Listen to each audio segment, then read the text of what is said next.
Bien-aimés dans la foi, que Dieu vous bénisse. Alors, je suis encore reconnaissant à Dieu de savoir que vous êtes encore bien vivants, malgré les troubles et malgré les tentations, les tempêtes de ce monde, les turpitudes. Et je crois que vous êtes là et vous me voyez.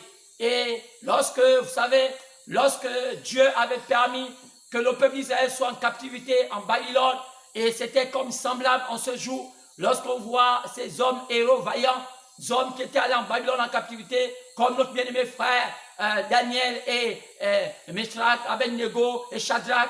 Notre Dieu, nous savons que frère, que nous sommes comme un temps semblable à ce temps-là. C'est pourquoi ce soir, j'aimerais me tenir encore ici présent, parce que nous avons élaboré un programme compte tenu du confinement qui se fait sur la terre aujourd'hui, et notamment au Gabon. Et moi, étant éloigné de vous, je vais pas vous écrire, pourquoi pas vous apporter ce petit message comme Paul qui pouvait écrire aux Corinthiens, il pouvait écrire aux Thessaloniciens. Et moi, je veux simplement vous dire, les frères qui sont dans tous les quatre coins de la terre et les frères qui sont précisément au Gabon, je vous salue dans le nom du Seigneur Jésus-Christ. Et je pense que la paix est encore avec vous. Et vous ne devez pas relâcher la foi, car il est dit que dans les derniers temps, les gens vont avoir une foi abaissée, ils vont rétrograder compte tenu des soucis de la terre, compte tenu des soucis des biens de cette terre. Mais malgré les soucis des biens de cette terre, il est écrit dans la parole de Dieu, toute chose passera, mais sa parole ne passera pas. C'est pourquoi celui qui se confie à l'Éternel renouvelle ses forces. Alors j'aimerais peut-être comme ça remercier ceux-là qui soutiennent cette œuvre, qui sont loin, et ils sont nombreux, ils ne sont pas peut-être aussi nombreux, peut-être les citer ici, notamment le frère Ken Levy, le frère Hans, les sœurs Nipsia et les sœurs Maïté et ils sont Stella et un peu, je pense tout simplement, je vais peut-être oublier une personne, mais je crois que tu ne vas pas peut-être me tenir dans pour cela, parce que je sais que vous soutenez cela par vos offrandes, parce que vous donnez une petite contribution d'offrande qui permet à ce qu'on mette cela en vidéo et vous envoyez cela. Et je pense que ces vidéos vous sont bénéfiques parce que vous écoutez cela et je crois que vous devez partager ça à tous ceux-là qui ont besoin et qui ont soif de la pure parole dans le monde entier pour écouter qu'il y a encore dans ce monde des gens sincères et intègres qui prêchent la pure parole. Et je pensais comme ça, la sœur Leslie, je pense que oui, c'est elle que j'avais oublié, et qui contribuent par leur offrande pour pouvoir permettre à ce que ces vidéos soient mises en ligne. Alors vous aussi, vous pouvez contribuer à votre manière, vous êtes libre, et vous allez soit envoyer les numéros qui sont mis à la fin des prédications. Vous êtes libre de contacter cela parce qu'il y a les moyens de pouvoir mettre les moyens juste un peu pour pouvoir vous envoyer des vidéos, pourquoi pas. Alors vous allez voir sur les numéros et vous savez comment, sinon vous les contactez. Sinon, vous savez, il y a beaucoup de voix, ceux qui sont au Gabon, il y a Termonet, il y a Bomikash et ceux qui sont à l'international, vous avez aussi d'autres voix pour pouvoir envoyer cela. Mais signalez-nous parce que ça fera du bien pour qu'on continue à vous poster ces vidéos parce que ça nous coûte très cher de pouvoir vous faire cela. Il faut prendre le temps de mettre ça à quelques minutes près pour vous envoyer ça parce qu'on a dit que désormais, tous les mercredis et tous les vendredis, à partir de 21h, vous avez droit à avoir ces bandes en ligne, alors que la fois dernière, ça a pris un peu de temps parce qu'on n'avait pas assez de moyens, alors on a fait avec des moyens de bord. Nous, c'est venu un peu très tard, alors nous nous excusons pour cela, mais ce n'est pas de nos fautes parce qu'on n'avait pas assez de mégaoctets, mais il fallait les acheter, mais les trouver, ce n'était pas facile. Alors je crois que vous avez quand même pu avoir les bandes de mercredi. Alors c'est cela. Alors vous avez aussi le culte de dimanche, et je pense que dimanche, j'aurai encore un message extraordinaire à écouter. Dites à vos amis, dites à ceux qui sont autour de vous pour dire, écoutez cela, ce serait tellement intéressant.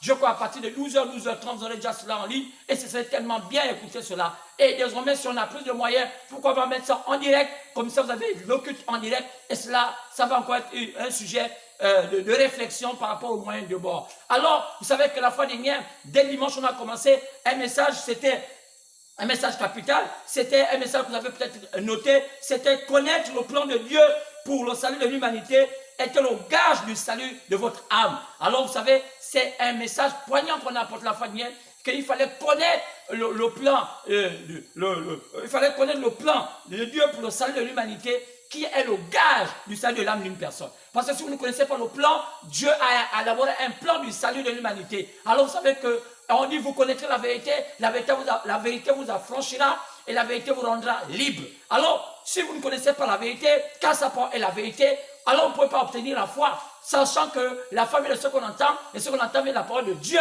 Alors, c'est clair. Alors, ce matin, alors que je veux emboîter un message qui prolonge ce message, mais c'est un message qui accompagne ce message, alors je voudrais encore ajouter aujourd'hui à ce message qui dit connaître le plan du salut de l'humanité, qui est le gage du salut de votre âme. Mais je voulais associer ce message d'aujourd'hui, c'était autour de les trois hommes que Dieu a élevés et prédestinés pour révéler les mystères cachés du salut de l'humanité.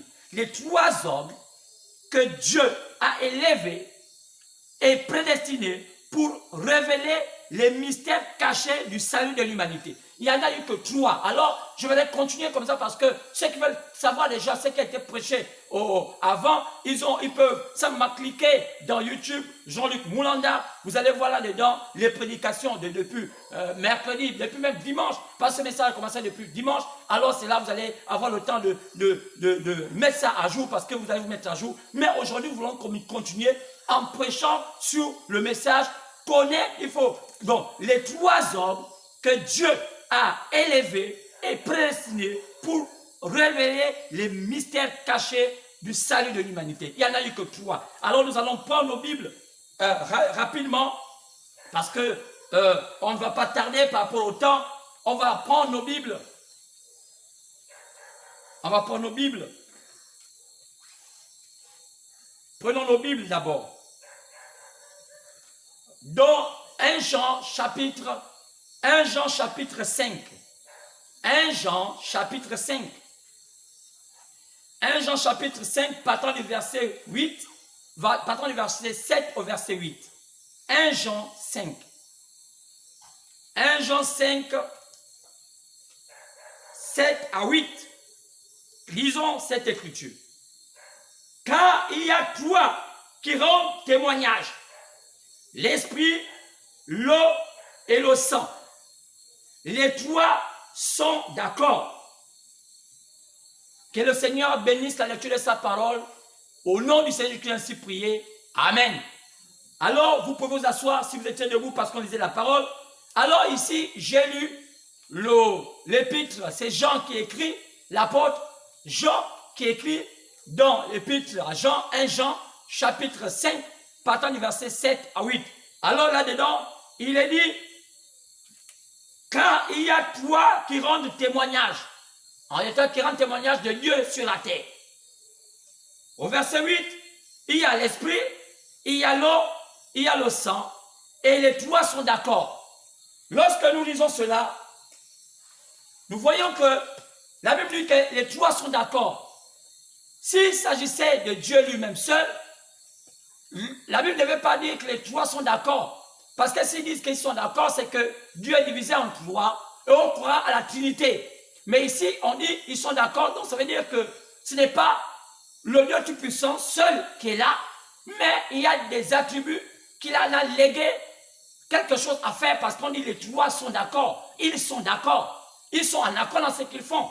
Mais lorsqu'on parle de l'unicité de la divinité, on dit les trois sont un. Là, c'était un.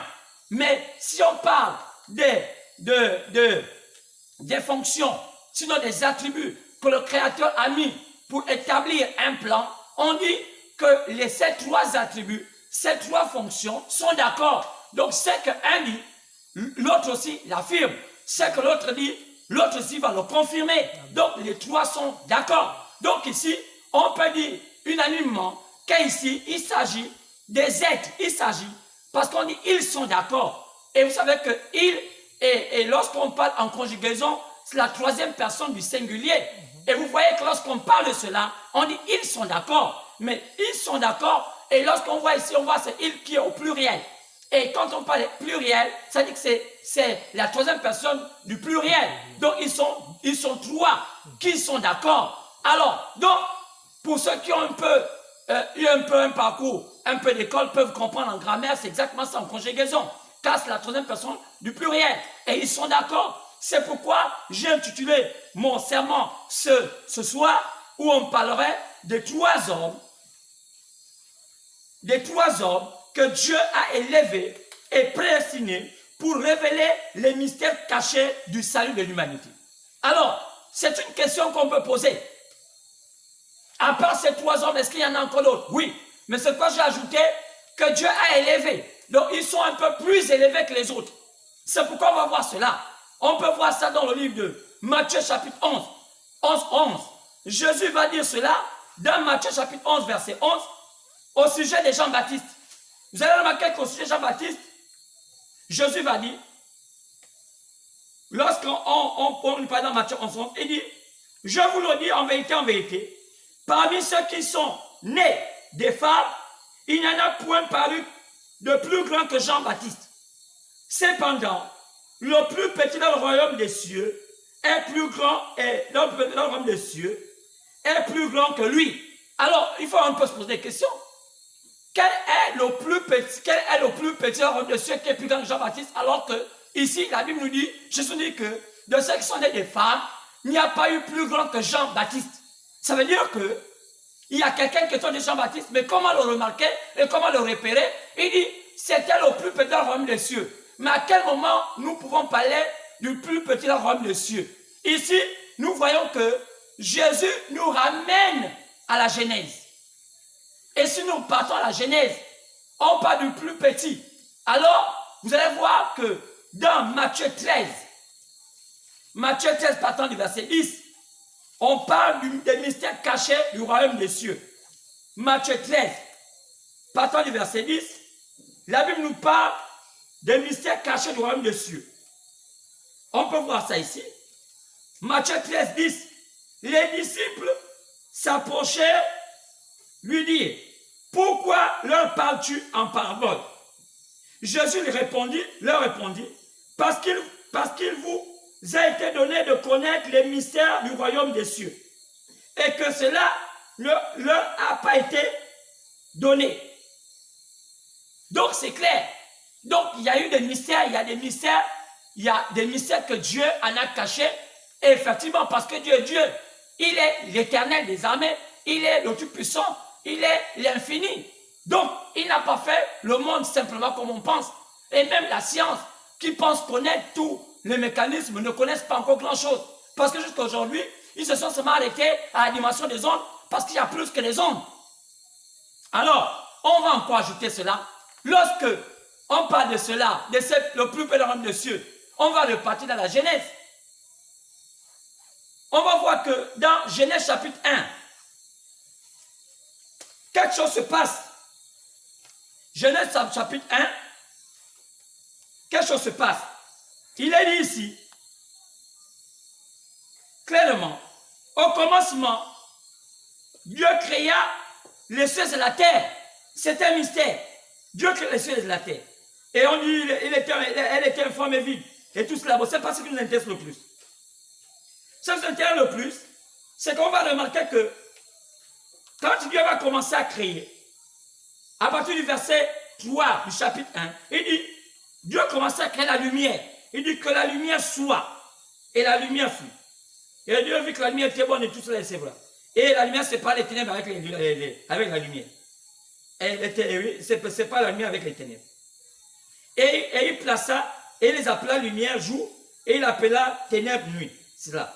Ainsi, un seul nuit, c'est le premier jour. Mais, la deuxième chose qui nous intéresse le plus, c'est parce qu'au verset 6, il dit qu'il y a une étendue qui va se mettre entre les eaux d'en haut et les eaux d'en bas. Vous pouvez lire ça, parce que ce n'est pas ce que je veux, mais je veux quand même vous planter les décors. Alors, lorsqu'on dit cette étendue était située entre les eaux d'en haut et les eaux d'en bas, sachant que les eaux d'en bas, là se trouve la terre et les mers et tout ce qui est, et les arbres, et les eaux d'en haut, c'est là où se trouve le firmament avec la pluie qui tombe qu'on appelle la pluie tombe du ciel, et au milieu entre